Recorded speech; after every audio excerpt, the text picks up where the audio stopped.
Coming up on Mountain News at 5:30, a fire damages a school building in Logan County, West Virginia.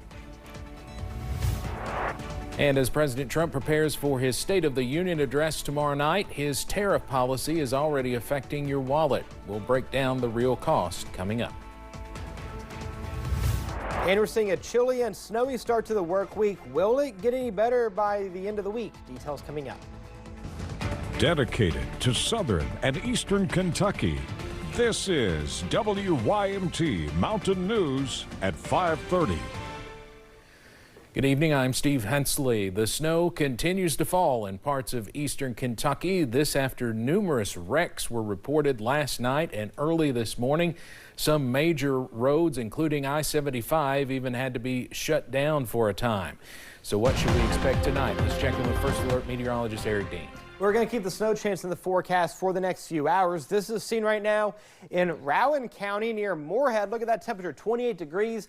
Feels like 19 out there, but a different story as you make your way to the Kentucky and Tennessee border. Nothing on the grassy surfaces, but you do see the flakes flying very close on the camera there. With that in mind, winter weather advisory continues for the majority of the WYMT viewing area until midnight, with the exception of Bell County and Leslie County.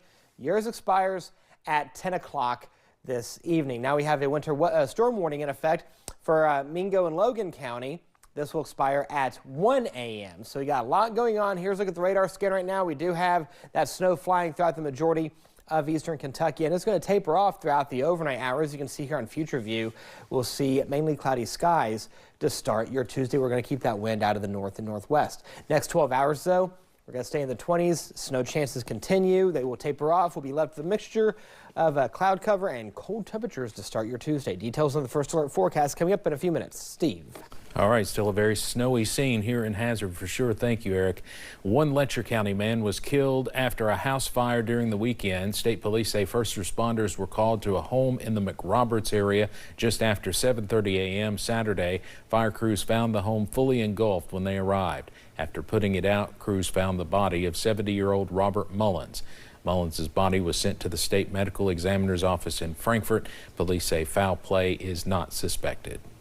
In West Virginia, a fire broke out at Logan Elementary School in Logan County. The fire happened during the weekend, which resulted in damage to the school building. Now, no one was able to go inside the school on Saturday, but yesterday, Ariana Mintz was able to and spoke with officials about what's next. Windows broken, soot everywhere, and school staff figuring out what to do next. I spoke with staff last night. They're heartbroken. Logan Elementary School is surrounded by police tape Sunday after a fire broke out inside the day before. Yeah, it was a shock. It's not something you're ever expecting to walk up on your porch and see. Damage left behind inside, keeping kids and staff from coming back to school in this building. Some of them have been here 20 and 30 years, but they're rallying together, they're supporting each other, and they just want what's best for the student. Logan Elementary School principal Hillary Nelson was grabbing her laptop when she realized something was wrong on Saturday. I come in and out all the time, just running in to grab stuff, and it's never something that you're expecting to see happen at your school. Principal Nelson and Superintendent Sonia White taking us inside the building and showing us the damage. We were on scene Saturday as crews were assessing the damage, but were not allowed in the building. School officials told us what happened. It was caused what they think is by an old intercom system. It was electrical. Nelson and White say it's difficult to see the inside like this. The air quality is not good. There's smoke has touched every surface of this building, so we need to make it clean and safe before we allow children back in. White explains what they're doing going forward to make sure students are learning in a safe environment. We've had 2 counties reach out to us and want to provide supplies for our teachers, because our teachers, there's a lot of things we can't salvage.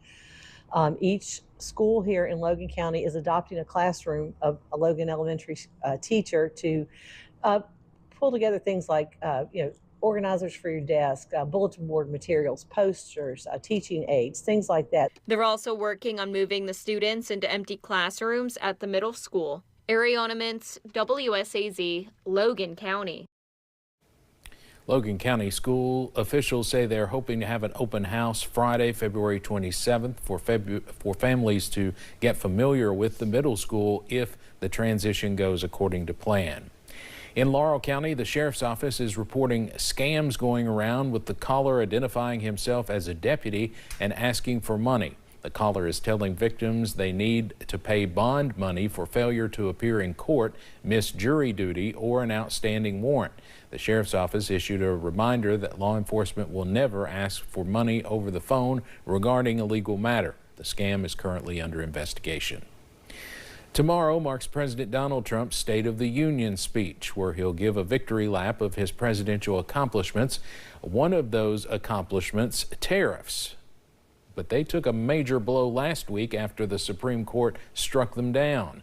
WYMT Washington Bureau reporter Molly Martinez takes a look at the tariffs' impact on one commodity in particular. Like many good stories, this one starts with a fight. A week ago, I bought this cup of coffee.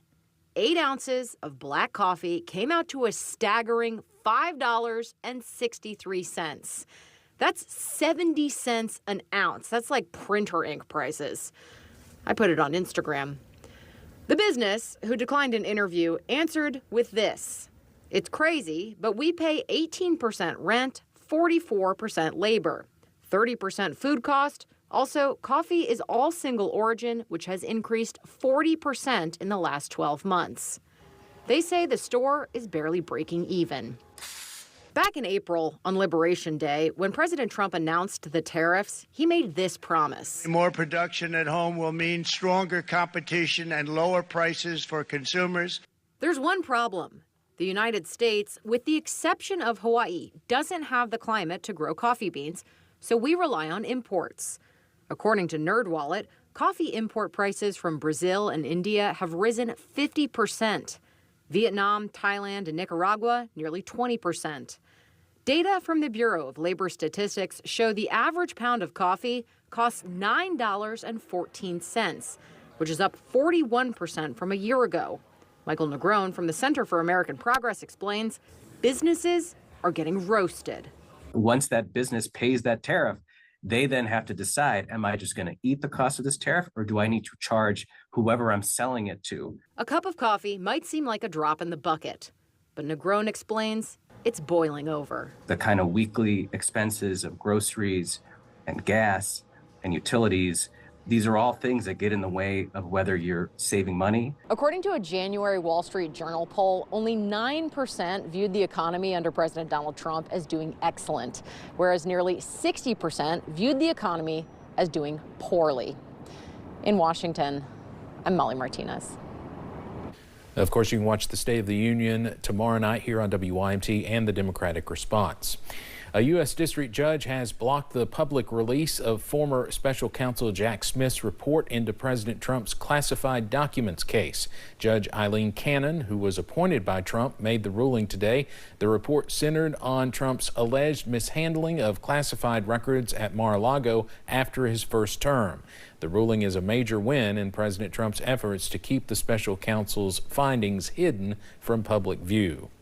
A mural depicting political activist Charlie Kirk was reportedly vandalized in El Paso, Texas. According to the business owner of Gun Central, he says someone used something similar to a toy where someone sucked the water up into the toy and then shot it out to spray paint the mural.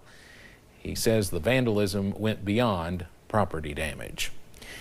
The late movie director Rob Reiner's son entered a not guilty plea for killing his parents today. 32-year-old Nick Reiner is accused of fatally stabbing his famous father and mother late last year in their Los Angeles home. He could go to prison for life or face the death penalty on 2 first-degree murder charges.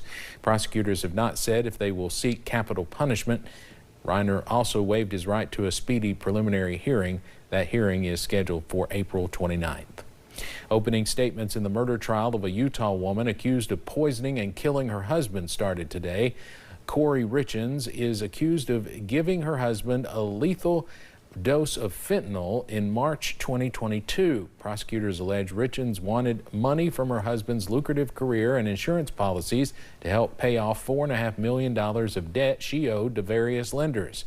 She's also accused of previously trying to poison her husband on Valentine's Day, just weeks before his death. Coming up on Mountain News at 5:30, folks in eastern Kentucky are not the only ones dealing with snow right now, and in some cases, lots of it. And in the world of weather, we are seeing that snow falling in eastern Kentucky, but we are going to warm up. I'll tell you when in a few minutes.